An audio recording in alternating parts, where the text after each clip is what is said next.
One might argue that none of it would have happened if Illyra had simply kept her eyes on the floor, the way a good maid was trained to. But then again, if the Alpha King had troubled himself to choose a queen any of the last 4 summers, there would have been no choosing at all, and no reason for a maid to be standing in that hall at dusk with a wine jug too heavy for her arms. So really, if one weighed it out, honestly, the entire catastrophe belonged to Emmerich, King of Aldar, keeper of the Grey Vow, and on the evening in question, the single most inconvenient man drawing breath in the realm. Illyra had been a maid at Kirsthold since she was 9, which meant she had spent 13 years perfecting the art of not being seen. It was a genuine skill, harder than it looked. A good servant was a piece of the furniture that happened to move, present when needed, invisible otherwise, and above all, quiet. She was very good at quiet. She was even better at watching, which was the part nobody trained you for, and nobody thanked you for either. Tonight there was a great deal to watch. The choosing came round whenever the packs grew loud enough about it, and the packs had been very loud indeed. An alpha king without a mate was a king with a question mark hung over his whole reign, and Emmerich had worn that question mark for 4 years, the way another man might wear a favorite coat, comfortably, and with no apparent intention of taking it off. So the great houses had done what great houses did. They had scrubbed and curled and gowned every unwed daughter in Aldar and marched them up the mountain to Karsthold, to be looked at. They lined the length of the great hall now, 24 of them, glittering under the iron chandeliers, like a row of expensive dolls. Illyra, moving down the servants' wall with her jug, catalogued them the way she catalogued everything.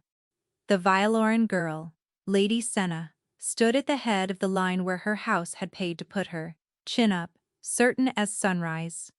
3 places down, a daughter of House Marrow had bribed the herald to announce her 2nd instead of 9th. Illyra had watched the coin change hands that morning, and said nothing, because saying things was not what invisible furniture did. Another girl had wept off her face powder, and repainted it twice. Another had not eaten in what looked like a week, all in the hope of being chosen by a man who had not chosen anyone in 4 years. That was the part that turned Illyra's stomach, if she was honest, which she tried not to be. All this wanting hung out in the open, where anyone could see it and step on it. She had learned young what happened to people who let themselves want things. Wanting was a door you left unlatched, and the world always walked through it.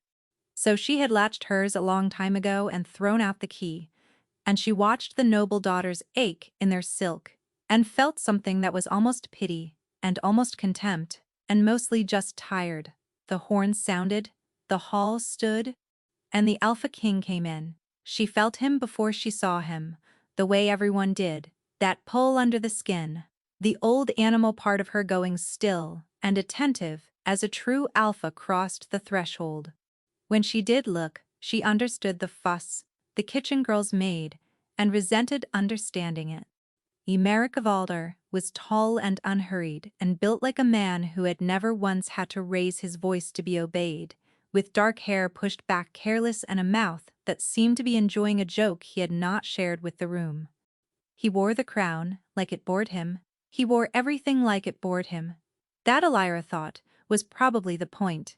He walked the line of daughters the way a man walks a market stall he has no intention of buying from. A word here, a nod there. Lady Senna dipped into a curtsy so deep and so practiced it must have taken a fortnight to learn, and the king said something that made her laugh her silver laugh, and moved on without slowing.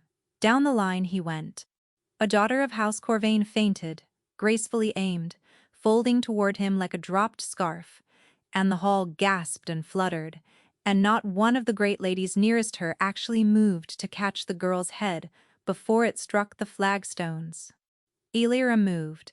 She had set the jug down and crossed half the floor before she thought about it, got a knee under the girl's shoulders and a hand behind her skull, and eased her down instead of letting her crack her head open for a man's attention. "She'll want air, not smelling salts," Illyra said, to the useless hovering ladies low and flat. and someone might tell her the king's already 3 girls past her, so she can stop holding her breath. It was meant for no one. It was the sort of thing she said inside her own head 100 times a day and let out perhaps once a year. But the hall had gone, the particular quiet that carries a whisper to the rafters, and when she looked up, the Alpha King of all Alder was looking straight down at her, and he had heard every word. For a moment, neither of them moved. His eyes were pale, and far too sharp for the lazy face they sat in, and they had fixed on her with an interest she did not recognize and did not like, because interest, in her experience, was only ever the beginning of trouble. Then he straightened and turned, and the herald, poor sweating man, cleared his throat and asked the question the whole kingdom had climbed a mountain to hear. "Your Majesty, whom does the king choose?" The hall leaned in. 24 daughters lifted 24 chins. Lady Senna arranged her face into the expression of a woman about to be proven right. And the king turned his back on every last one of them and crossed the floor and stopped in front of a maid, still kneeling on the flagstones, with another woman's head in her hands. He looked down at Elira for the length of one held breath, then he lifted one hand and pointed, and said a single word, easy as anything. Her. Elira's first thought was that she had misheard. Her second was that it was a cruelty, some game the nobles played that she had never been near enough to learn the rules of.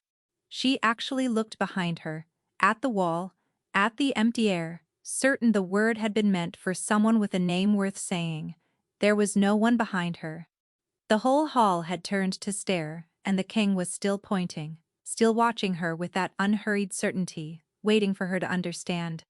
And Elira, who had spent 13 years being invisible, who had latched every door in herself and thrown out the key, opened her mouth in front of the king, the court, and every great house in Aldar, and said the one word no living soul was ever supposed to say to the Alpha King. No, there is a specific silence that falls when a servant tells a king no. Elira had never heard it before. She rather hoped never to hear it again, on account of how it felt exactly like standing on a frozen lake. The instant before the ice remembers it is only ice. She was on her feet without deciding to be. The Corvain girl had been scooped up by her own people at last, forgotten as thoroughly as yesterday's weather, and the whole shining length of the hall was staring at Elira as though she had sprouted a second head and insulted them with it. Somewhere near the front, Lady Senna's certain face had cracked clean down the middle into something between fury and disbelief. The king had not moved. He was still watching her, and this was the unbearable part. He did not look angry. He looked delighted, as if she had done something clever on purpose, when in fact she had only done the most foolish thing of her entire foolish life. "No," he repeated, and there was laughter buried somewhere under the word. "Do you know, I don't think anyone's told me that since I was 6. Forgive me, Majesty." Her voice came out steadier than she had any right to. 13 years of swallowing things had at least taught her how to keep her hands from shaking where people could see. "There's been a mistake. I'm not. I carry the wine. Your Majesty, that's all I am." "I know exactly what you are," said the king, which was somehow worse than if he had been cruel. Then Steward Halvard was there, appearing at her elbow, the way he had appeared at her elbow her whole life, and the world snapped back into motion around her. She had never in her life been so glad to see anyone. Halvard had been steward of Karstold since before Elira was born, a broad grey man with a ring of keys at his belt heavy enough to fell an ox, and he had found her at 9 years old, half-starved in the lower town, and given her a place and a trade. And though neither of them ever said the word, something close enough to a father that the difference didn't signify. He bowed to the king now with the particular smoothness of a man who had bowed to 3 kings and buried 2 of them. "Your Majesty honors the household beyond words," Halvard said. "The girl is overwhelmed. If it please the crown, let me take her in hand, and we'll say no more of a maid's foolishness on a long night." It was, Elira knew the correct thing to say. It was the door out. It was Halvard doing what Halvard had always done, which was stand between her and the parts of the world that ate people like her for sport. The king's pale gaze slid to the steward and rested there a beat longer than it needed to, and something moved behind it that Alira could not name. "No one said anything foolish tonight, steward," Emmerich said pleasantly, "except perhaps 24 fathers who thought I could be married by weight of embroidery. Take her in hand by all means. She's had a long night, as you say." He smiled. "We'll speak again, when it's shorter." And that, mercifully, was that. The king let the heralds stammer the court into some kind of ending, and the great houses gathered their disappointed daughters. And Halvard's hand closed warm and firm around Alira's arm and steered her out through the servants' door into the blessed dark of the back passages, where furniture was allowed to be furniture again. She did not truly breathe until they reached the still room, 3 floors down and 100 years away from the great hall, where the copper pans hung in their rows, and the whole air smelled of dried lavender and tallow. Only then did her knees decide they had done enough for one evening. "Sit," said Halvard, and she sat, on the worn stool by the cold hearth, and pressed the heels of both hands into her eyes until she saw stars.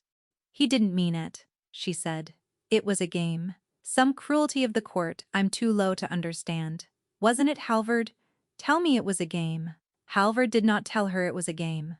He stood at the door, with his hand still on the latch, his back to her, his head tilted, the way it went when he was listening to something a long way off.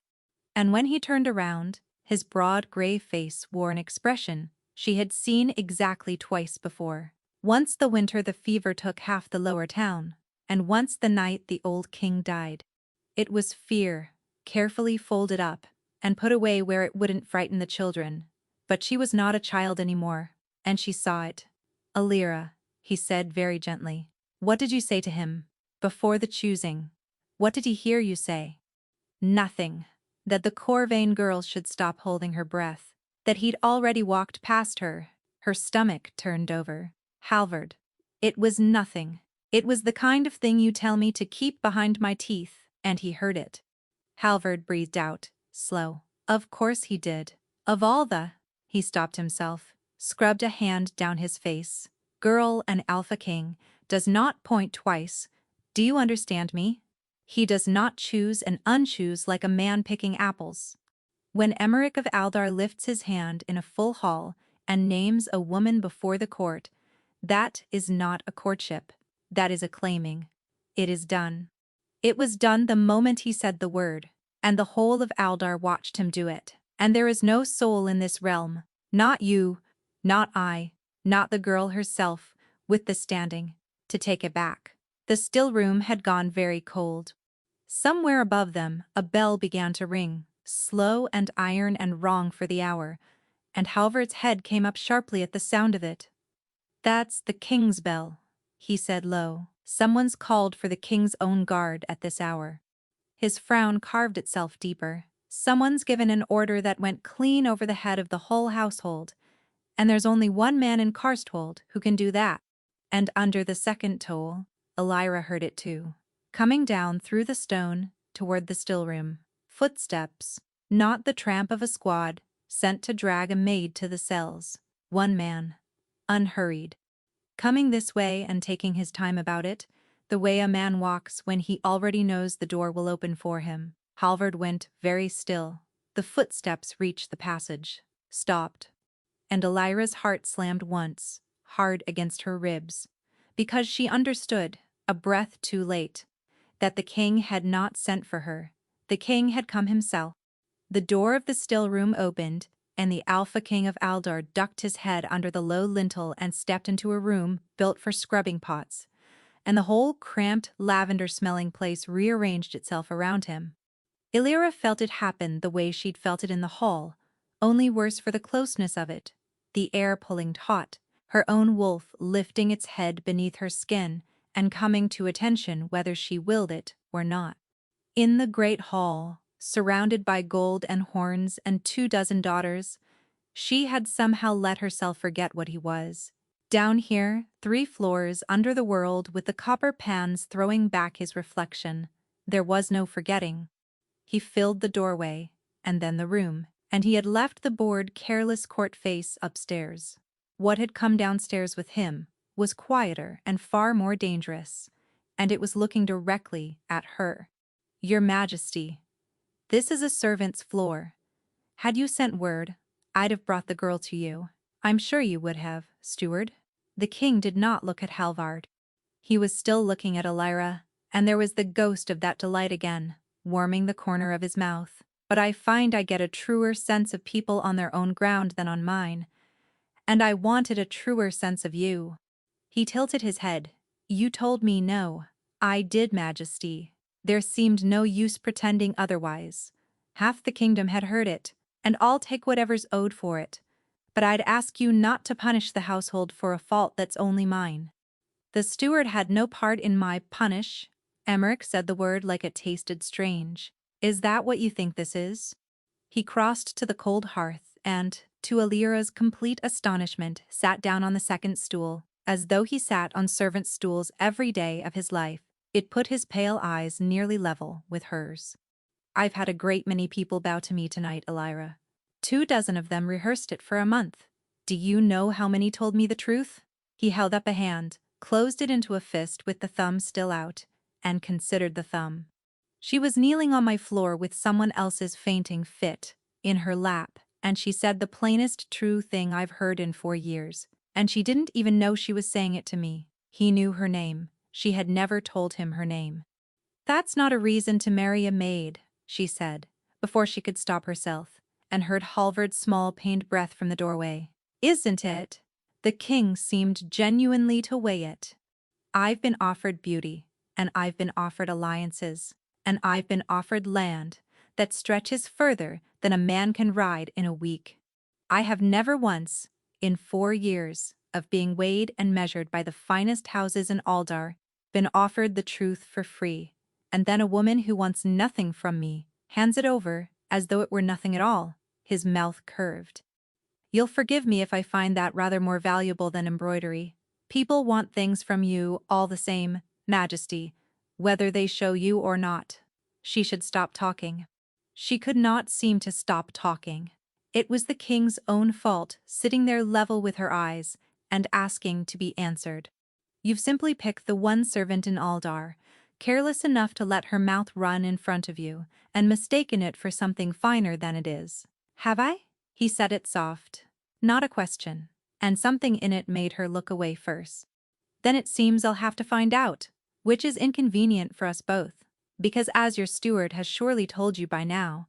The pale gaze flicked, at last, to Halvard, and held there a moment too long again. "I don't unsay a claiming. The court saw. The houses saw. The realm will have it by morning, embellished past all recognition, and if the king is seen to point at a woman and then quietly put her aside because a great house frowned, then every promise I make from this day forward is worth precisely nothing." He spread his hands. "You've made me a liar or a husband." "Elira, I'm told the second is marginally more comfortable. I refused you in front of the whole court." "You did. It was the single most interesting thing that happened all night." He rose, unfolding to his full inconvenient height, and the room shrank again around him. "I don't expect you to be glad of it. I don't even expect you to believe me. But I'd ask you to do me the small kindness of being difficult where I can see you, rather than where I can't." He paused at the low door, ducking to clear it, and glanced back. "There's a dinner laid for us tomorrow, a quiet one. Wear whatever you like, though I understand it's the custom to make an effort, and I confess I'm curious what effort looks like on a woman who spent this evening trying to make me choose anyone else." The old careless court smile came back, easy and infuriating. "You'll come, won't you? I find I very much want to know my bride better while she's still furious with me. It's the honest hour." And then he was gone, ducking out into the dark of the passage, and the sound of his unhurried footsteps faded back up through the stone. For a long moment, the still room was silent, except for the tick of cooling copper. Then Halvard let out a breath that seemed to take a year of his life with it, and lowered himself onto the king's abandoned stool, and looked at Elira with that carefully folded fear showing plain through the cracks at last. "Gods keep us," the old steward said quietly. "He means it." He reached out and closed his broad hand over hers, the way he had when she was 9, and frightened of thunder. And she felt how cold his fingers had gone. "Listen to me now, girl, and listen well. Whatever that man tells you at his quiet dinner, whatever reason he gives for pointing at you out of a hall full of ladies, you keep one eye open and one hand on the door. Kings don't choose the truth for its own sake. They choose it because it's useful, and the day you forget to ask what you're useful for is the day a man like that will have already used you." It was, Elira would think much later, very good advice. She would only wish, when the time came, that she had understood which man he was warning her about. The dinner was laid in a small room off the king's own wing, and Elira sat in it the way a prisoner sits in a cell that has been thoughtfully hung with tapestries. Nessa, from the kitchens, had crammed her into a borrowed gown, the color of storm clouds, and pinned her hair up until her scalp ached. And the whole time Halvard's warning had gone round and round in her head like a millstone. "Ask what you're useful for. You look like a lady," Nessa had said, stepping back to admire her handiwork. And then, because Nessa was congenitally unable to leave a kind thing alone, a lady being marched to the gallows, but a lady. She'd caught Elira's eye in the little cracked mirror and softened. It won't be so bad. Men who choose a woman for her mouth generally like to be told no again. Keeps them interested. A pause. "Or he'll tire of you by the equinox and you'll come back down to the flower and we'll never speak of it. Either way, you're still one of us. Now go on, before you're late, and give the Lord something else to sneer at." Emmerich arrived without ceremony, took one look at her and had the poor grace to look pleased. "Gray suits you," he said, sitting. "Though I notice you've come dressed for a funeral. Mine, presumably." "I came dressed for whatever this is, Majesty. I wasn't given the name of it. Dinner, only dinner." He filled her cup himself, which no king had any business doing, and she watched his hands do it, and hated that she watched. "You've been glaring at the door since I came in. You may as well ask me the thing you're chewing on." She was chewing on it. She set down her fork. "Why me? And spare me the speech about truth for free." "Truth's cheap, Majesty. You could buy it from any drunk in the lower town for the price of the ale. There are 100 honest women in Aldar you didn't point at, so why the maid who told you no?" For a moment he only looked at her, chin on his hand, with an expression she couldn't read. When he spoke again, the ease had thinned, and something underneath it showed through, tired and older than his face. "Do you know what I was doing at 19? He said, smiling. "My father died and left me a crown and a court that had already decided a boy king was a gift, a soft thing they could shape. So I learned to smile at them while I worked out which of them meant to shape me into a corpse. I've been smiling for 11 years, Elira. It's a very good smile. It's kept me alive." He turned his cup slowly on the cloth. "You'd be astonished how long it's been since anyone forgot to be careful with me. And then a maid on my floor forgot entirely, and told me the truth she'd tell a friend, and I thought, there, that one. Before I'd thought anything else at all." She had no answer ready. It was, she realized, the first thing he'd said all night that she believed, without checking. "Fair," he said, the mask sliding back into place as if it had never slipped. "Then, let me answer it. The only way I trust. I've never once in my life stood where you stand. I've never counted another man's silver, or gone hungry, because a cart didn't come. Show me your side of it, and we'll find out whether I chose a fool." The lazy court smile had gone somewhere. What was left was steady and direct, and far harder to argue with. "You look at me like a man who's never once known how the rest of you live. So teach me otherwise." She had meant to march him through it like an inspection, and put him off. Instead, the moment she pushed open the door of the household stores, something in her chest loosened that the gown had been strangling all night. 40 sacks of flour requisitioned," she said, walking the rows. 31, come. Same with the tallow, the salt, the lamp oil. Every month, it goes up the ledger and dies somewhere above stairs, and no one who signs the orders has ever once had to bake with what's left. She expected a royal platitude. Instead, he said, "Show me the accounts." She stopped. "Majesty, the book. You keep one." He held out his hand, and there was something almost boyish in it. A man handed a puzzle he actually wanted to solve. So she pulled the battered store ledger from its shelf and gave it to him, and watched him frown down the columns, and then watched his frown change, because his eyes had gone to the margin where a second column ran in a small cramped cipher beside the official one. "That's not the steward's hand," he said slowly. "That's yours. You keep a shadow count." He looked up. "You read, and you cipher." A store's maid who reads. Heat climbed her neck. It was the one thing she had never told a living soul but Halvard. "I taught myself, Majesty. It isn't forbidden." "No," he said softly, still watching her. "It's only impossible, which is far more interesting." He turned back to the shadow column, and his thumb stopped on a line, and the room went quiet in a new way. "This, here, the shortfall doesn't scatter the way theft scatters. It runs in a straight line every month. The same weight, the same road out. That's not a dozen small hands skimming a cup each." He looked at her, and the last of the court had drained out of his face. "That's one hand. A large one.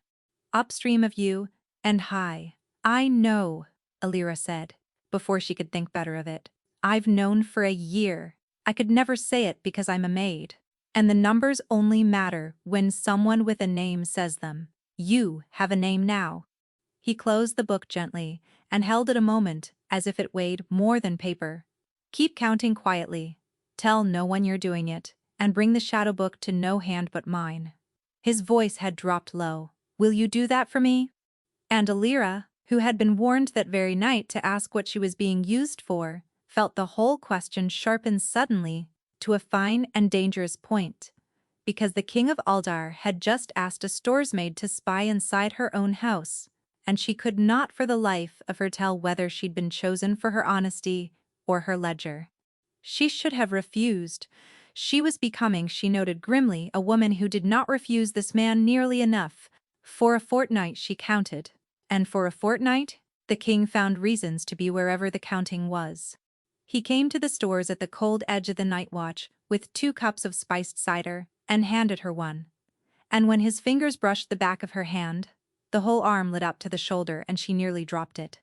He sat on an upturned crate while she worked and asked questions that were far too good. Who held the storeroom keys when the steward traveled? Which roads the carts took? Who signed when no one was looking?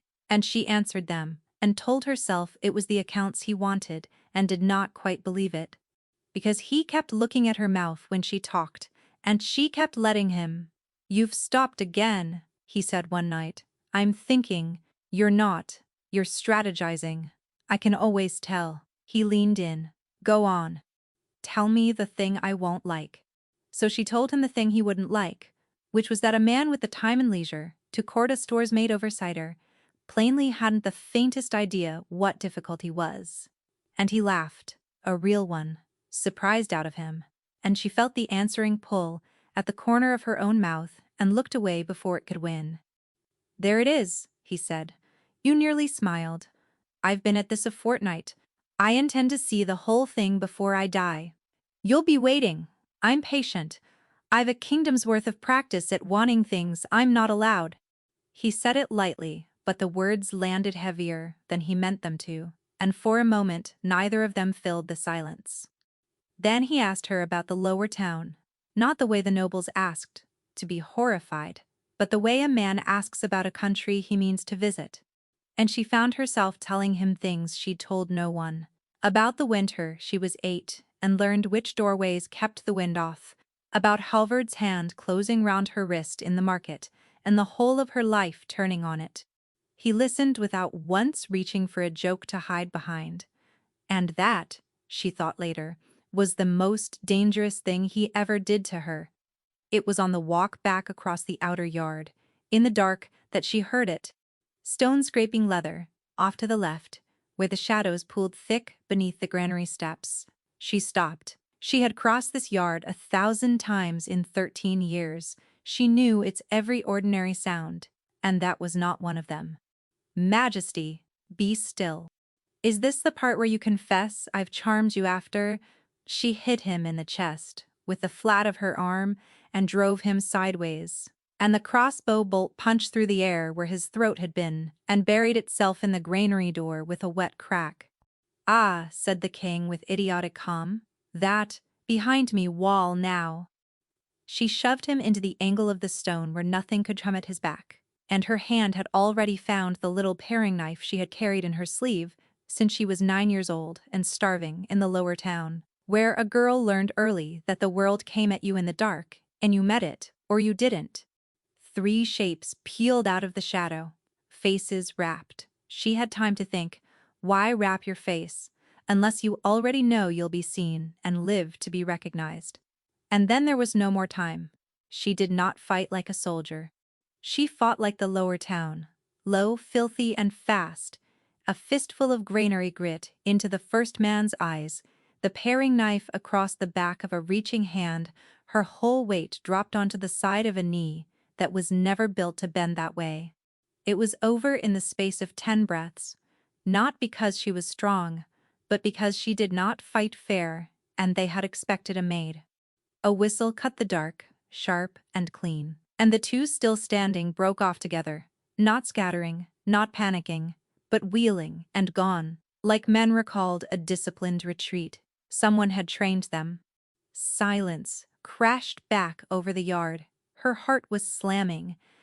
The king was unmarked against the wall, and he was watching her with an expression that had nothing of fear in it at all. "You're not surprised," she said, and heard her own voice shake with the understanding. "Someone just put a bolt a hand's breadth from your neck, and you're bored." This isn't the first time. It clicked, cold and complete. "My first night," the king's guard called out over the whole household's head. "That was you. This has happened before." She stepped in close, the knife still bare in her fist, and asked the king of Aldar the plainest question of her life. "Majesty, is someone trying to kill you?" For half a heartbeat, something real flickered behind his eyes there, and gone. A door opened onto a dark room and shut again. "You're bleeding," he said gently. "Let me see to your hand." "That's not an answer, Majesty." "No," he agreed. "It isn't." He reached out anyway, and to her fury, she let him take her wrist and turn it to the moonlight, where the bolt graze she hadn't felt until now had opened a thin red line across the back of her forearm. His thumb moved over the skin beside it, careful, almost absent, and the touch went through her worse than the wound had. "You could have stood back," he said quietly, "when the first one broke cover. You could have let it take me, and no one in Aldar would have blamed the maid for saving herself. Why didn't you?" She had no answer to that either. It had not once occurred to her to stand back, and the fact that it hadn't frightened her more than the men in the dark. She did not give him her hand a moment longer than she had to. She stood in the ringing dark and looked at the beautiful, careless, lying face, and thought, a king playing the fool, or a fool I keep mistaking for a king. She did not know. But she was counting now, the way she counted everything, and the column of things that did not add up had just grown by one very large line. She kept counting him after that, the way she'd promised to count the flour, quietly, in a column no one else could read. It was, she told herself, only sense. A man who laughed off a bolt to the throat was a man with a great deal he wasn't saying, and she meant to find out what before it got them both killed, so she watched him. She was good at watching. It was the one thing she'd always been better at than anyone, and the trouble with watching Emeric of Aldar was that the longer she did it for danger, the more she simply found herself doing it. He would not be caught. She'd set a sharp question, and he'd answer it with a joke. She'd press, and he'd slide the whole conversation 3 streets sideways before she noticed it had moved. She cornered him once on the men who'd fled the yard, and he told her she was frightening when she was suspicious and that he liked it, and she was so busy being furious that she forgot her question entirely, which she suspected had been the point. And somewhere in those long, blurred weeks, without deciding to, she stopped wanting him to leave her alone. It crept up like a fever. He came to the stores one gray dawn and tipped his head back against the doorframe with the first light sliding down the line of his throat, and she lost the thread of her own sentence in the middle of a word. She caught herself staring at his mouth and was appalled and did it again anyway. When he handed her the cider, their fingers tangled a beat too long, and neither of them moved to fix it. She who had latched every door in herself and thrown out the key at 9 years old, lay awake in her narrow cot after the late watches, with her traitor mind gone straight to him. The sound of his laugh, the way he said her name, and hated herself in the dark and did not stop. Once on the east rampart at the raw edge of a night watch, he found her at the parapet and stood beside her without a word, close enough that she could feel the warmth of him down her whole left side, and pointed out the winter stars one by one, until she forgot to be suspicious and simply listened. When she caught herself, she stepped back, and he let her, and said, "Only, you're allowed to want a thing, Elira. It doesn't obligate you to be a fool about it." And she'd gone down to her cot and lain awake furious, because the worst of it was that he was right, and he'd known he was right, and he'd let her walk away to prove he wouldn't chase, which, of course, only made her want to be chased, and he'd known that too. He was always 3 moves ahead of her heart, and she could never tell how much of it was real, which was precisely why, when she finally caught him in the lie, it landed like a blade between the ribs. It was nothing, at first. She'd gone up to the muniment room after midnight to fetch the old Carter's rolls, the road records to trace where her straight-line shortfall was bleeding to, and found a lamp already lit and the king already there, bent over the very shelf she'd come for, a sheaf of the household's private papers in his hand. He didn't startle. That was the thing she kept coming back to afterward. He turned, saw her in the doorway, and for the space of one breath, his whole clever face was simply, nakedly caught. And then the court mask slid down over it so smoothly, so practiced, that she felt the hair rise on her arms. "Elira," he said, easy as anything, "you keep worse hours than I do. Those are the household's sealed rolls, Majesty. The steward's own. No one opens those but Halvard and the Crown." She kept her voice level. "You didn't come here for me." "I came here for the same reason." "You did." He set the papers down unhurried, but she'd already seen which bundle he'd pulled. Not the Carter's rolls, not the stores at all. The pay lists. The names and wages of every guard and servant in Karsthold. "You want to know where the flour goes, so do I."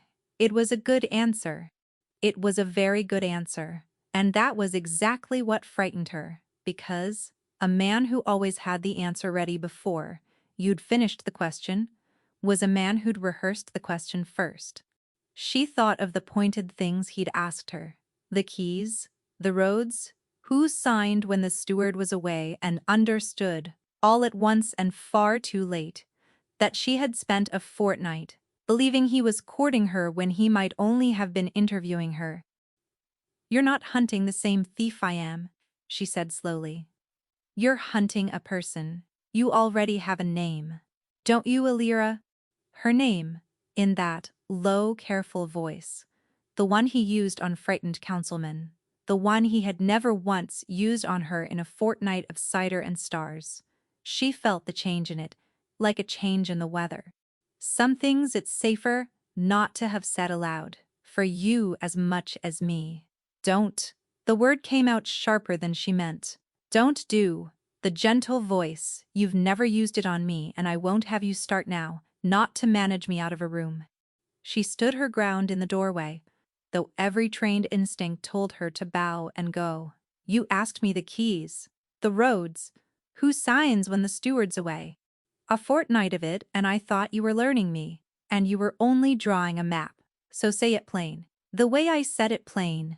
The night you chose me. What is this? What am I to you? A bride? Or a way in?" The king looked at her across the little lamplit room, and for once in his gilded life, the answer did not come ready to his mouth. He said nothing. He only held her eyes, and did not deny it, and somewhere below, the sick lurch in her stomach, the cold, quiet counting part of her began, very carefully, to write down whose sealed papers the King of Aldar had come, in the dark, to read. "Both," said the king. The word dropped into the little lamplit room and sat there. Elira had braced for a denial, or a charm, or the gentle voice again. She had not braced for the truth, and it went into her worse than any lie could have. "I won't insult you with a clean answer," Amric went on, quieter now. "Yes, I needed someone inside this house. Someone who saw everything and owed nothing to the people I couldn't trust, and who could stand at my side without a soul asking why. When you knelt on my floor and told me the truth for free, I thought there is a woman no one has bought, in the one house I most need eyes in. So yes, that is how it began." He stood, and did not come closer, which was somehow worse. "And if you want to hate me for it, you've earned the right. But don't you dare stand there and tell me the rest of it wasn't real. You were there for the rest of it too. Everything you do is a move." Her voice had gone thin. "The cider, the stars, the map you drew of me while I thought I was something more than a door you were picking. I can't tell which parts were the game, Emmerich, and which were real." His name came out of her cracked down the middle. "I can't tell, and I am so tired of not being able to tell." "Then stop trying to catch me, and tell me to go." He said it low and even. "Tell me to leave you be, and never trouble you again, and I'll walk out that door, and you'll have your answer, because a man playing a game folds when the game's not worth the candle." He spread his empty hands. "Go on, tell me to leave." "I'll believe you." She opened her mouth to tell him to leave. What came out instead was 3 steps across the muniment room, and her fists in the front of his shirt, and her mouth on his, and every careful, counting, latched thing in her went white and silent all at once. He went still for a heartbeat, like a man who'd been holding his breath for a fortnight, and then his hand came up to cradle her jaw, and the kiss stopped being a challenge, and became something certain, and utterly without strategy. She had spent 13 years making herself into furniture, a thing that moved when needed and wanted nothing, and she felt that whole careful architecture come apart under a single honest kiss. It should have terrified her. It did terrify her. She held on anyway. There was no court here, no herald, no gilded hall, only the lamp, and the smell of old paper, and him, and the plain, unfamiliar fact that for the first time in her life, she was choosing to want something out loud and letting someone see her do it. And then it happened. It came in through the place where they touched, sudden and total, a flood of feeling that was not hers, his feeling. She could taste it, distinct and foreign and clear, the disbelief, the sharp bright joy, the relief so deep it frightened her. No one had ever let her feel what they felt before. She had spent her whole life reading people from the outside, careful and unseen. And now a man's whole undefended heart had simply opened in front of hers, with nothing held back. And it undid her more completely than anything else in the world could have. She drew a sharp breath, and he went rigid, his eyes flying open to find hers already staring. And she knew from his face that he'd felt it too, felt her pour into him the same instant he poured into her. 2 locked rooms with the door suddenly gone between them. "That's not," she breathed, "Emeric. What was a bond?" He said it like a man naming a thing he'd never let himself hope for. "Gods. I didn't, Elira, I never claimed one. I would never have dared." "But that's a—" He stopped, because through the open thread between them, she had just felt the thing underneath his joy, the thing he'd been smiling over for 11 years and hiding from every soul in Aldar fear, old and cold and constant. And beneath the fear, threaded all the way through him, a low and terrible guilt. He felt her feel it. She watched the shutter come down behind his eyes, watched him try, too late, to close the door she was already standing inside. "What are you so afraid of?" she whispered. "What have you done?" He didn't answer her that night. He kissed her forehead and murmured that some questions were safer asked in daylight, and left her with a bond humming under her ribs like a plucked string and a dread she couldn't name. It was the second time he'd walked out of her room, with her heart in his hand, and left her holding nothing. The betrothal feast came, 3 nights later, and it could not have come at a worse one. The Sylvan delegation had crossed the mountains for it. Alpha Rodarin of the Northern Pax, a slab of a man with a grievance for a face, and his heir was sold, sharp-eyed and silent at his shoulder. Alder and Sylvanin had spent 2 generations not quite at war, and the betrothal of the Alpha King was exactly the sort of occasion where 2 generations of not quite could tip either way over the wine. Elira stood in blue silk at the king's side, and felt every eye in the hall crawl over the maid who'd been chosen over their daughters. She would have hated it, except that the bond kept getting in the way. Across a crowded room she could feel him, his boredom at Rodarin's posturing, his flickers of private warmth every time his eyes found her, the constant low thrum of that fear she now knew never left him. It was like being handed a sense she'd never had and told to walk normally, which was in the end the only reason he lived through the soup. A server she didn't know set a dish before the king, and her wolf snarled, sudden and certain, every hair on her arms standing. It was not a thought, it was underneath thought. She caught the man's wrist as he drew back, and knocked the bowl from the cloth in the same motion, and it shattered across the flagstones, and in the wet ruin of it, she caught the scent beneath the broth, bitter, green, wrong. Wolfsbane, or near enough to kill an alpha, slowly enough to look like a fever. The hall barely noticed, a clumsy servant, a broken dish. Rodarin didn't even turn his head. But the king had gone very still beside her, and under the table his hand found her knee, and gripped it hard, and through the bond she felt not surprise, never surprise, but a cold, focused fury, and that constant fear ratcheting up one more notch. "Say nothing," he breathed, smiling for the room. "Not a word, not to the watch, not to your steward, not to anyone. Someone just tried to poison you at your own feast, with a foreign alpha and his heir 40 feet away." His smile never wavered, only she could feel what it cost.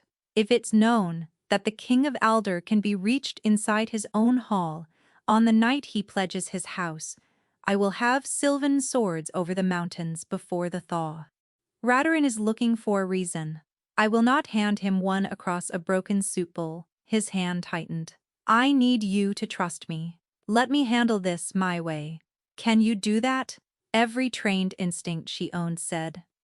But the bond was open, and she could feel how badly he meant it, and she heard herself say, "All right, I promise." Relief flooded through the thread, warm and grateful, and he pressed his mouth to her temple in front of the whole staring court and murmured that she was the best thing that had ever walked into his hall, and she let herself believe it for exactly as long as the feast lasted. Then she watched him rise, and make his easy excuses, and slip out through a side door, and she watched, from the edge of the room, the precise moment his smile dropped, the instant he thought himself unseen. She gave him a slow count of 30, then she followed. He did not go to his chambers. He did not go to the watch. He went down 2 flights, into the old part of Karsthold, where the stewardry kept its records, down toward Halvard's own office, the one room in the palace with a lock that Halvard alone held the key to. She kept to the walls, the way the lower town had taught her, and reached the corridor in time to see the door ease shut behind him. For a moment she stood in the dark and could not make her legs move. Then, very quietly, she crossed to the stewardry door and opened it. Emeric stood behind Halvard's desk. The drawers were open. A sheaf of the steward's private papers was in his hand. He looked up, and for one long airless moment, neither of them moved. "Elira," the king said, very calm, very careful. "This is not what it looks like." He never paused. In a fortnight of cider and stars and sharp questions, she had never once seen Emeric of Aldar reach for a word and find it missing. He always had the answer before you'd finished the question.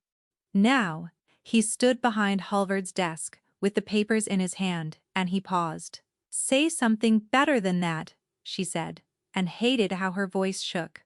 "Someone tried to poison you tonight.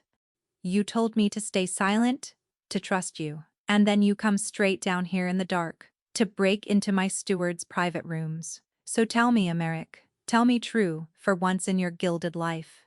What is going on?" He set the papers down. When he spoke, the careful voice was gone, and what was left was low and level, and worse. "I've been investigating Halvard," he said. The words wouldn't fit into meaning. They were just sounds. "Halvard, your steward. The man who holds the only key to this room." He came around the desk, not fast, watching her the way you watch something that might bolt. "The shortfall, you found the straight line. The same weight, the same road out every month. It doesn't die above stairs, Alira. It goes to House Valoran. Crown silver meant for the watch, bled out of this household, a sack at a time, for years. And the men who keep trying to put me in the ground have been carrying Valoran coin." He stopped. "The road runs through this desk." "No." She stepped back, and he stopped at once. "No, not Halvard. You don't know him. He pulled me out of the dirt. He's the one. Honest. I know what he is to you." His jaw worked. "Why do you think I couldn't tell you?" "Then why not simply take him?" Her voice climbed. "You're the king. If you were so certain, haul him before the court. Open the desk. Be done. Why the map? Why the marriage? Why me?" "Because being king doesn't make me untouchable, Elira. It only makes me a larger target. The steadiness frayed at the edges. Halvard has held this house for 30 years. He has the loyalty of half the palace, the friendship of every great name, and a story ready for every soul who doubt him. If I'd moved on him with a suspicion and no proof, I'd have had blood in the corridors by morning, and Valoran calling it tyranny, a boy king jailing the honest old steward who frightened him. I couldn't afford a suspicion. I needed the one thing not a man alive could argue with. I needed the ledger in his own hand." He exhaled, "and the only road to it ran through the one person in Aldar he'd never think to watch, his own girl, and there it was." The floor went out from under her, and in its place, something cold and quiet began, very carefully, to assemble itself. "You needed someone close to him," she heard herself say, from very far away. Someone he trusted without a second thought, someone already inside his house, who'd never be questioned coming or going. She lifted her eyes to his. "That's why, in the hall, you didn't point at me because I told the truth. You pointed at me because I was the steward's own girl, and a king who marries the steward's girl gets the run of the stewardry and no one asks him why." He said nothing. He held her eyes and did not deny it, and that was the whole of her answer. "Say, I'm wrong." Her voice cracked clean across. "Emeric, say I'm wrong." He looked at her for a long moment. She watched him try to find the words. And he did not say she was wrong. She pressed the heels of both hands to her eyes. She'd been so stupid. A fortnight of him asking about the keys and the roads and who signed when the steward was away, and she'd thought he was learning her. She'd counted flour for him. She'd carried his shadow ledger. She'd taken a bolt for him in the yard and let him into the last latched room in herself, and every step of it, every single step, had been a door he was picking. "It was all a lie," she whispered. "Not all of it." He came around the desk, and she retreated into the corridor, and again he stopped. "Elira, please. The bond isn't a thing a man can counterfeit." What began as cover stopped being cover somewhere in the dark of the stores, and you know it, because you felt it. "Don't," she was already backing away. "Don't you dare use that. You looked me in the eye for a fortnight, and drew a map of me. A bond doesn't unmake that." She turned for the stairs, her whole heart in pieces on the stewardry floor, and behind her, the king of Aldar said her name like it was the last word he knew. And she kept walking, up into the dark, away from him. She should have gone to her cot. She went looking for Halvard instead. Because when the whole world tips over, you run for the one thing that never has, and the one thing that had never once tipped in 13 years was the old gray steward with the ring of keys. She found him in the still room as if he'd been waiting, and perhaps he had. He took one look at her white face, and opened his arms the way he had when she was 9, and frightened of thunder, and she went into them because it hurt too much, not to. He used me, she got out against his shoulder. The whole of it, Halvard? He only chose me to get inside. She couldn't finish. She didn't have to. Halvard's broad hand came up to cradle the back of her head. I know, girl, he said, low and gentle. I've known since the night he pointed. I hope to spare you it. He sighed a great weary sound. But I'm afraid it's worse than you know. Sit down. There are things about your king I'd have given my arm for you, never to hear. She sat. He crouched to her level, his kind face grave. The Sylvan air, he said. Zold. Not an hour passed. I saw it myself. The king had her taken aside. Drugged Elira.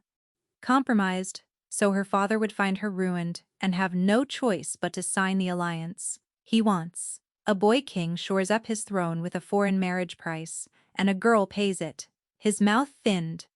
That is the man you've given your heart to. I saw it with my own eyes, not 1 hour ago. And Elira, in the pit of her grief, went still, because she was, before anything else, a woman who counted. And the count was wrong. Not an hour ago, the king had been 40 feet from her at the feast, in full view of the whole hall.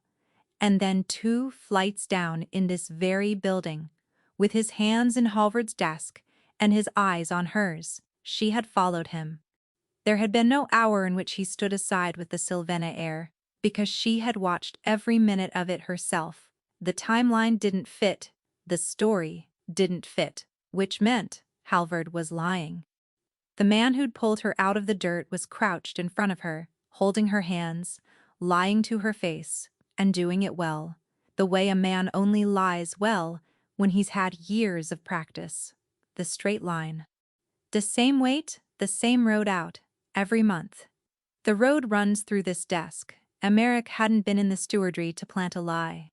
He'd been there because it was true, and the poison in the soup and the bolt in the yard had all been carrying Vealoran coin, and Halvard held Vealoran's rope, had held it all along, from the very center of the house, wearing the one face in Aldar she would never think to count. She sat very still and let the pieces fall. All those late nights, across 13 years, Halvard grinding his teeth over the supply lines, over the contradictory orders, over a crown too busy with its banquets to notice the house rotting under it. The rot comes from the top girl. It always does. She'd carried that grievance to the king's own face in the stores, the night of the empty pegs, and spoken it as if she'd minted the thought herself. She never had. It was Halvard's, worn smooth from 1,000 repetitions across the years, and she'd made it her own so long ago she'd forgotten it was ever his.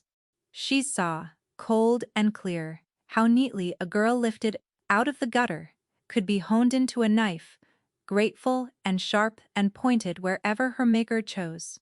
Her whole life rearranged itself in the space of a breath, and it took everything the lower town had ever taught her to keep it off her face.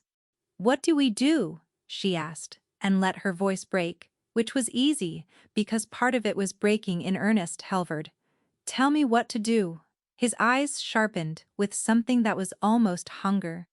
"We go to Alpha Rodarin," he said softly, "before the king can twist it. A wolf who drug a man's daughter under his own roof isn't fit to hold the throne. Rodarin will see him ended, and there are good houses ready to steady Alder after, Vealoran chief among them." He squeezed her hands. "But it can't come from me. I'm only a steward. They'll say I reach above my place. It has to come from someone that room will believe without a heartbeat's doubt." His voice went gentle as a blade sliding home. "It has to come from you, Elira, the king's own chosen. If you tell Rodarin you saw it done, not a soul alive will question a word." Elira made herself nod. And, behind her calm counting face, she began, very carefully, with nothing but her word, and a shadow ledger, and one impossible walk to survive, to build the trap she was going to spring on the man who raised her. It was the longest walk of her life, that corridor to the East Council room, Halvard's hand warm and steady at her back, the way it had been warm and steady her whole life. She had no plan worth the name. She had her word against the word of the man who commanded the loyalty of half the palace, and one wrong sentence would end not with her disgrace, but with a foreign alpha's swords over the mountains by dawn. She thought about the odds the whole way there, and kept walking anyway, because the lower town had also taught her that sometimes the only move left is the one nobody thinks you'll dare. Roderin had taken the East Council room, his heir, pale at his side. Emeric was there, and when Alira came in behind Halvard, the king's whole face lit for half a heartbeat, helpless and hoping, before he saw who she walked with, and the hope drained out of his face all at once. Through the bond, before she could close it, she felt him brace to be buried. "I'm sorry," she told him with no words at all. "I should have believed you sooner." Alpha Roderin, Halvard bowed, gravely, beautifully. "It grieves me past speaking, to bring this before you, but your daughter has been wronged, and by the man at the king's right hand." He laid it out, the drug, the ruin, the alliance bought with a girl's shame. And Roderin came half out of his chair, and the room bent toward violence. "Every word of that is his own," Emeric said. But he was one voice, and Halvard had built the moment too well. "He would say so," said Halvard sorrowful. "Of course he would," but the king's own bride stood witness. He turned, and the whole room turned with him, to the maid silent by the door. "It is plain to all that Alira loves her king. She has every reason on earth to shield him." He held a hand toward her, and his voice was so kind. "Alira, tell his majesty what you saw." Every face in the room swung to her. Roderin, straining forward, desperate for the word that would let his fury loose. Halvard, certain of her, already counting his throne. And Emeric, who thought she'd come to help them, lower him into the ground. She looked at the foreign alpha, and she made her choice. "I saw nothing of the sort," Alira said, "because it never happened. A maid, though I am, Alpha Roderin I can count. And Steward Halvard has miscounted. He says the king wronged your daughter within the hour." But for that hour, the king was in plain view, first at his own betrothal feast, before 200 souls, and then 2 floors down in the stewardry, where I followed him and stood in the same room. Ask any guest at the high table. There was no hour. The story is a lie, and the man telling it is the traitor he has dressed the king up as. The room snapped tight as a drawn bowstring. Beside her, Halvard had gone rigid. She did not stop. She had learned long ago that you strike while the door is open, because it never stays open long. There have been attempts on King Emeric's life. A crossbow in the yard a fortnight past, poison in his soup tonight, which I knocked from the board with my own hand, and by his own weary calm, neither was the first. Crown silver has bled out of this household for years down one straight road into House Vealoren, the house the good steward would so kindly see steady the realm once the king is gone. Her chin came up. "Search the stewardry. Now, while he stands here and can't reach it, see whether you find proof of a wronged girl, or a paymaster's ledger, and the last of a poison that kills an alpha slow."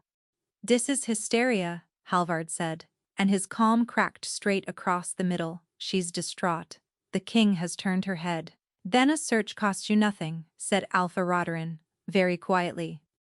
For one long breath, the room hung on the edge of the knife. Halvard turned to the king, and his voice found its old warm register, the one that had soothed 3 sovereigns and a frightened child of 9. "Your Majesty, you cannot mean to let a distraught girl's fancy send guardsmen pawing through the stewardry on the word of the very man she's besotted with." "I mean to let them find what's there, steward," Emeric said, "nothing more. If your rooms are honest, you've a king's apology waiting when they're done." He did not look away from Halvard. If they're not, then you spent a great deal of years teaching a clever girl to see clearly, and I'd say she learned. Roderin nodded to his guards, and Halvard's kind gray face fell away, and what was left underneath was cornered and old and cold. He ran. He came straight at her, and she saw the knife slide out of his sleeve half a beat before he reached her. Elira!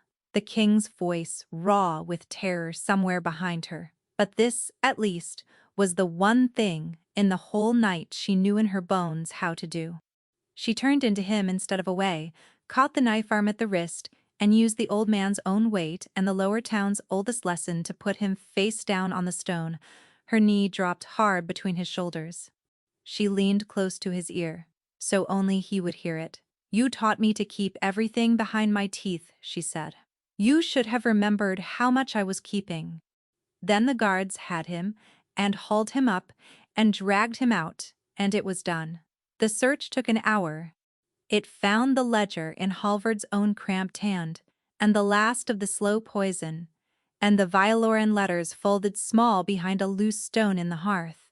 Proof enough, at last, that not one man alive could argue with. Roderin went to his daughter and found her safe, asleep, never touched, and something that had been coiled to break between two realms let go all at once. The advisors scattered into corners to rearrange their loyalties for the third time that night, and then the guards were gone, and Halvard was gone, and it was only the two of them in the emptied council room, the candles guttering low. Emeric took a step toward her, through the bond she'd forgotten to close. She felt the hope come off him so raw it was almost unbearable. "You saved my life," he said.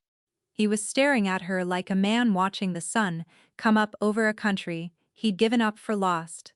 "Even after everything I did to you, you stood in that room with one wrong word between us and a war, and I came to stop a traitor." She made her voice flat, and closed the bond between them like a fist, and saw him feel the door shut. "That's all it was. Halvard had to fall, and I was the only blade in reach. Don't dress it up as more than it was. Not 1 second of it was forgiveness. The bond, Elira, it's real. You felt it tonight. I know you did. It doesn't matter whether it's real." She was already turning for the door.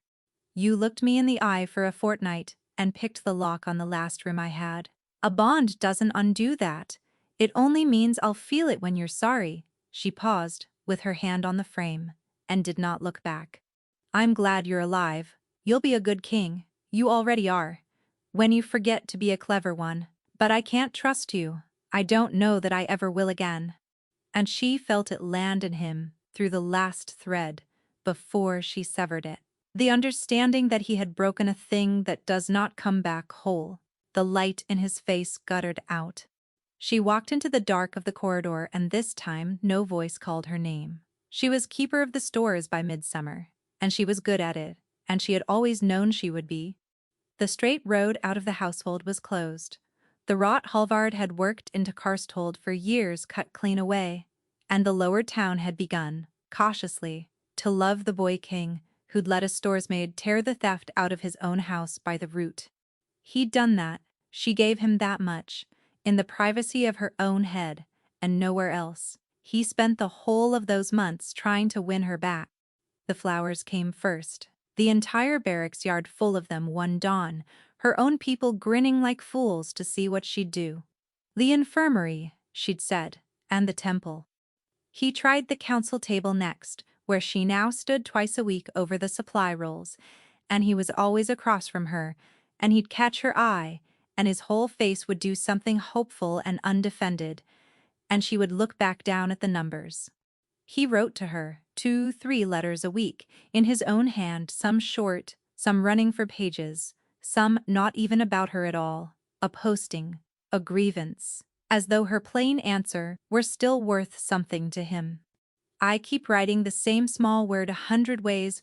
One said, "Sorry, it's too little for what I did, and I haven't a bigger one, so I'll keep sending it." Another, "You let me into the last locked room in you, and I picked the lock to get at another man." I spent you, instead of earning you. It is the worst thing I have done, and I have done a great deal. She read every one. She answered none. And the bond she kept shut with both hands, because a bond left open only deepened. And deepened it set, and she would not set herself to a man who'd drawn a map of her heart. Nessa lost patience by the 4th month. You're both miserable, she said, and the rest of us have to stand about watching it. Talk to the man. I was used, Elira said, and set down her pen. I'm not queuing up for a second turn. The stores run well. I'd like to be let alone to run them. Then, in the 6th month, a letter came that was different. Elira, you've made yourself plain, and you've every right to it, and I'll not spend another year of your peace hammering at a door you've bolted. I'm sorry, you deserved better than a man who spent you. I'll stop now. She read it twice. It was exactly what she'd asked for. She sat with it a long time and could not for her life work out why it felt like something dying. He kept his word. No more letters. No more flowers. When they passed in the corridors, he'd incline his head, keeper even, and polite, and never cold, just done. And every night, the warm patient thread under her ribs stayed exactly where it was and refused to fade, until the knock came that changed everything. Paul, the young footman, white to the lips, Nessa at his shoulder the same gray color. He's gone, Nessa said. The king. Off the grounds, not his chambers. Not anywhere. No horse-drawn, no guard. His sword on its stand. No one's seen him since the 10th bell. Is this a jest? Elira asked, knowing it wasn't. The trackers found his scent at the east postern and lost it. It just stops, keeper. The way a scent stops when a man's being careful. Pole's voice cracked. Or being carried. She was on her feet without deciding to be. There was one way left to find him, and she'd known it the second Nessa said gone. She pressed a hand to her chest, over the bond she'd spent half a year smothering. It's duty, she told herself. He's the king. Finding him is my task. It was not all it was, and she knew that too. She opened the bond. It hit her like a door blown off its hinges in a storm. Sorrow first, deep and bottomless, the twin of the one she'd carried for months. Then anger, turned inward and cruel. And underneath it all, something slow and swimming and wrong, his thoughts come loose and drifting, unmoored. He's been drugged, she thought, and was running before the thought had finished. The bond hauled her forward, like a rope. Down out of Karsthold, down through the lower town into the narrow streets where the pre-dawn light didn't reach, and Elira ran with her hand on her knife and her heart in her throat, braced for a back room, a blade, a body. It pulled her to a tavern with warm light in its windows. She hit the door, low and ready, and stopped. There was no back room, no blade. There was only the king of all Aldar, slumped half across the bar at the far end, collar open, hair a catastrophe, one hand curled loose around a cup, talking earnestly and at enormous length to a deeply uncomfortable barman.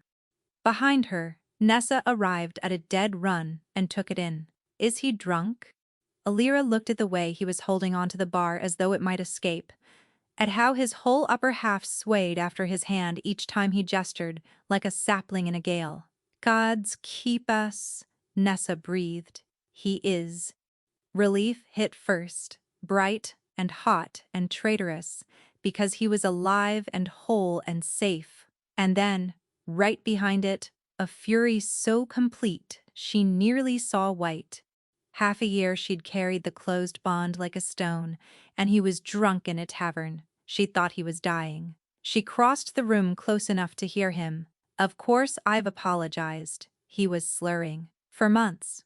In every conceivable manner. She'll not hear a word of it. The barman made the noise of a man who'd been hearing this for some hours. Letters, the king added mournfully. Did I mention the letters? You did. The trouble is, Emmerich took a grave swallow, there's nothing left to do but give it up, is there? But how does a man give up his own mate? Did I tell you, she's my mate? At length, said the barman. She counts things. The king confided. Everything. She counted a lie apart in front of a foreign alpha and put a traitor face down on the stone, and never once. She is the bravest, most infuriating, most. He reached for his cup, and Elira lifted it clean out of his hand. That's enough. The barman shot her a look of pure gratitude. The king blinked at his empty fingers, then followed them up to her face, and his whole ruined, miserable expression cracked wide open into something so glad it hurt to see. Through the still open bond, she felt it slam into him all at once. Joy, disbelief, relief, without a floor. Elira, he breathed. What in the name of every god were you thinking? No guard, no word. The whole palace thinks you've been taken. I thought you'd been. She couldn't say it. Get up. I'll be back before anyone notices. He swayed into her all warm deadweight, and the scent she'd spent 6 months refusing to think about. I'm very happy here. The stool is excellent. You're insensible on a bar stool in the lower town. You came. He set it into her shoulder, wondering, like it was the only fact in the world. You were so certain a man like me couldn't truly want to court a woman like you, but I did very much enjoy courting you. It poured through the bond as he said it, warm and plain and without a single angle. The man who hid everything, hiding nothing at all. He spent years teaching you. The only thing you're good for is his stores, and you believe it still. She'd gone very still. It was, perhaps, a little bit true. That doesn't change. That you should have told me, she said. No, I was a coward. He pulled back to look at her, blurred and earnest. Just as you're being a coward now, you'd throttle a bond between two souls sooner than risk the hurt twice. You are a coward, Elira. I am not. Prove it. His eyes were sliding shut. Marry me. I dare you. What did you just say? Marry me. He reached for dignity and landed somewhere near pleading. I dare you. I'm a wreck without you. I'll spend the rest of my life earning back what I spent. I swear it. He ran out of words and dropped his head against her, and through the open bond it all poured out, unguarded. The love and the missing her and the plain, undefended terror, no mask left anywhere in him at all. I won't ask again, he mumbled. I said I'd stop. I'll leave you be. Ask me again when you're sober, she heard herself say, and her voice came out, nothing like she'd meant it to. Ask me tomorrow, when you'll remember doing it. His eyes cracked open, and you'll say, yes, he breathed. She opened her mouth to answer, and the king of all Aldar passed out cold against her shoulder, his head lolling into the crook of her neck, breathing slow and even, and smelling powerfully of a tavern's worst. And Elira stood in the grimy dawn with a drunk king in her arms, and felt herself smile for the first time in 6 months. She pressed a kiss to his forehead, and his hair was soft against her lips, and she whispered, ask me tomorrow, and find out. In the end, it took him 4 months. 4 months of asking, every single day, sober in every way a man can be sober, and a few no sensible man would try. He asked across the council table until Nessa threatened to resign, in writing. He asked on the east rampart with 2 cups of cider going cold in the wind. He asked badly, and he asked beautifully, and once he asked with so many flowers the barracks smelled like a funeral for a week. And every day, Elira told him to ask again tomorrow. Until one perfectly ordinary morning, she looked at the man grinning hopefully at her over the supply rolls, and found she'd run clean out of reasons and said yes. The whole city came out for it. The boy king nobody had troubled to take seriously, and the store's maid who'd seen the man behind the smile before anyone else thought to look. He wept during the vows. She'd known he would. She very nearly didn't, but it was a near thing, and the bond gave her away regardless, and he laughed at her through his own tears until she stopped caring. An alpha king doesn't point twice, he murmured against her hair when it was done. You're stuck with me. There's no unsaying it now. Why would I unsay it? Said Elira. When I'm the one who told you no first, if you recall, a maid on your floor with someone else's fainting fit in her lap. Best word anyone ever said to me. He kissed her. For once, she didn't argue.